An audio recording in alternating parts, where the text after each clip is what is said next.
It's July 15th, 1869, and another remarkable event is about to be uncovered by Arion, Rebecca, and Olly, the Retrospectors.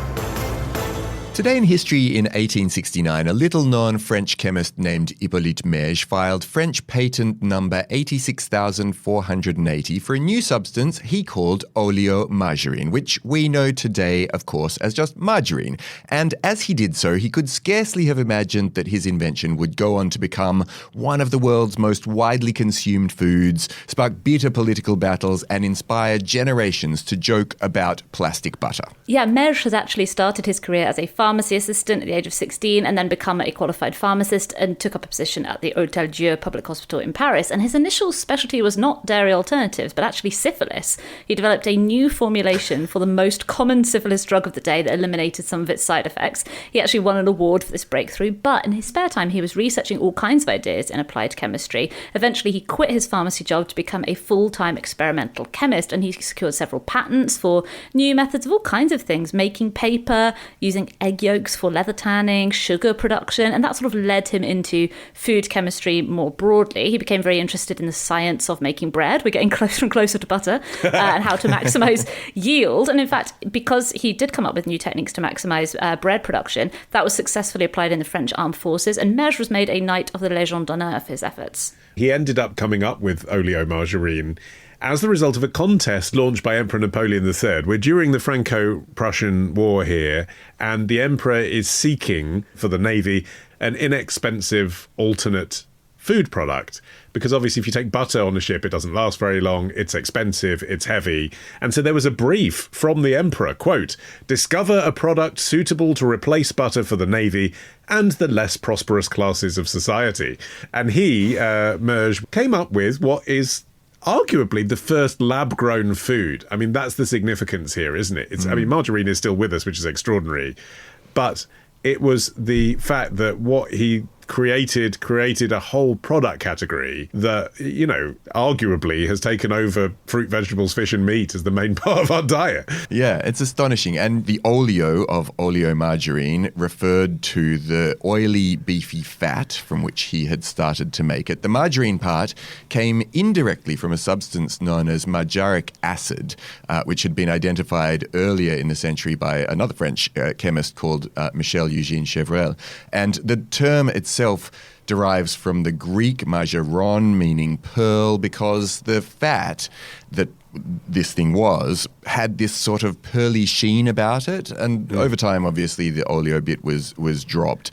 But you think about trying to imagine what this thing tasted like. It was probably rather odd because modern margarine is principally a blend of vegetable oils as well as water and emulsifiers and flavorings. But Mège's product was something entirely different. It was largely purified beef fat that had been churned with milk and water, and some descriptions of the process also mention the use of animal tissue in extracting the kind of desirable fats that they wanted. So it worked as a substitute, but you can't imagine that it was delicious. Yeah, but for who? Exactly. It wasn't even vegetarian, unlike butter itself. Right. Yeah. Yeah, and I mean, the animal tissue you referred to specifically was udder tissue, just to give it that kind of milky undertone.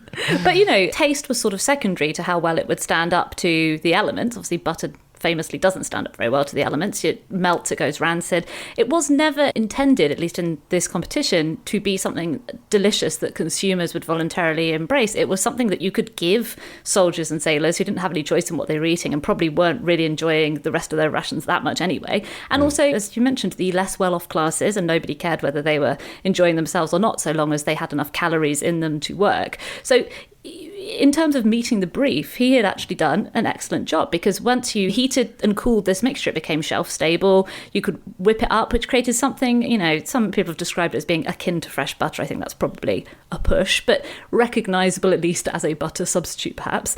And he filed patents in several countries for this process. The first one he successfully received was actually an English one in 1869. So by this point, his name had become associated with this new mysterious product. I mean, it's extraordinary, really. If you had asked me to guess before researching this which nation had come up with a processed alternative to butter, I never would have guessed the French. Yeah, exactly. I mean, the French idolise butter. They have it on and in everything. But then thinking about it, like, it's because of that love of butter, isn't it, that it was non-negotiable that the Navy and the working classes had to have butter. I imagine in other armies there was no butter with your bread. You just got a stale piece of bread, and the French wouldn't have put up with that because they love butter so much. So when you think about it that way round, then it kind of makes sense. Like, what other nation would bother? Yeah, and he made very little money from it. And eventually, in 1871, he sold his patent rights to the Dutch company Jurgens. And this proved entirely momentous because it then arrived in the Netherlands. But the Netherlands itself had effectively dismantled its own patent protections, which allowed other Dutch firms to just exploit and refine the technology with very few restrictions. And these businesses, like these Dutch businesses in particular, eventually merged to become what we know as Unilever, which is one of the world's largest consumer goods companies. It was partly born from the Lever brothers over in the UK, who had like a major soap and household products business. But the other side of it, this massive company that we know, was built on margarine. Yeah, it's weird. I think soap and early margarine probably have more in common than margarine and butter, so you can kind of see how those would be a natural fit. But the Dutch had traditionally been big exporters of butter. That's why manufacturers were so quick to spot the potential in margarine.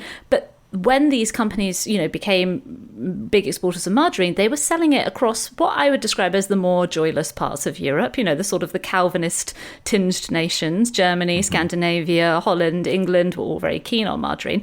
But France was one of the places where margarine never really caught on among consumers. In France, if you were eating margarine, you were either in the army or in prison. It was not a sign that you were living your best life. But where margarine did start to catch on majorly was in a much less gastronomically sniffy part of the world, the USA, precisely because, for the same reasons that it had been desirable for the army, it could be transported long distances. It stood up well to the elements, things that in the growing US of the 19th century were maybe more attractive and more of a priority than having the freshest, creamiest dairy butter. Yeah, I mean, obviously it hit its peak after World War II, thanks to butter scarcity and rationing. And the basic sell to 20th century Americans was, this spreads right out the fridge. Which actually, when you think about it, is more about how the refrigerator was a bad invention for butter than it is about how margarine was a good replacement for it. But nonetheless, there was a huge pushback from the dairy industry, which continued for decades. Initially, margarine had been marketed as butterine to try and explain what it was, rather than using this weird French compound word.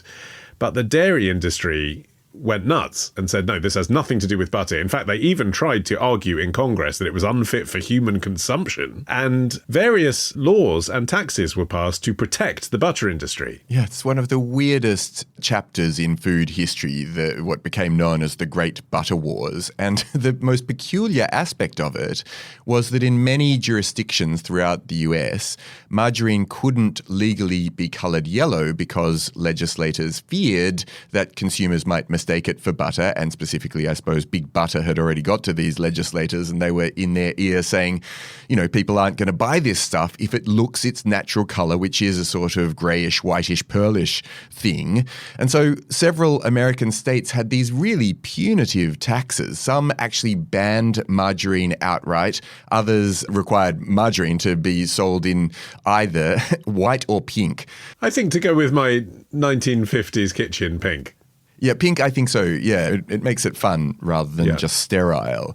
And then throughout the US, there was this workaround that some firms developed where you could buy white margarine alongside a capsule of yellow dye, and then you could knead it through. You could put the colour in Mix to make own. it look more buttery. Like the fruit corner of margarine. Yeah, exactly. The bans on margarine and on artificial colourings were repealed in the 1950s, although dairy state Wisconsin, major dairy state, held out until 1967. But even so, by the time those last restrictions were being repealed, the mid-century, Americans and Brits alike were both eating margarine more than butter. Initially, the motive was overwhelmingly financial, but in the 70s and 80s, there started to be these kind of panics about the health effects of saturated fats in butter, Yes, which then cholesterol, added a health element. Yeah. I grew up in a flora household. My mum was like, no, Me butter's too. bad for you. Yeah, just eat the likewise. processed stuff, which seems strange looking back on it now. There's still a snobbishness, I think. Think about it. How often have you seen homemade margarine listed as an ingredient in a restaurant? Right. And yet every time you go to a posh restaurant, it's like, oh, our home churned butter and bread. Yeah. I think there's a gap for it, right? To make it to Mège's original recipe with udder tissue included, obviously. That could be the next farm to table. All round to Rebecca's for beef tallow and trans fats. I'm in. It's utterly delicious. Tomorrow. So contracts that weren't at all romantic, that were to do with how many pigs and sheep you were trading, would also be sealed with a kiss. Ditch the ads and get a Sunday episode when you join Club Retrospectors. Patreon.com/retrospectors.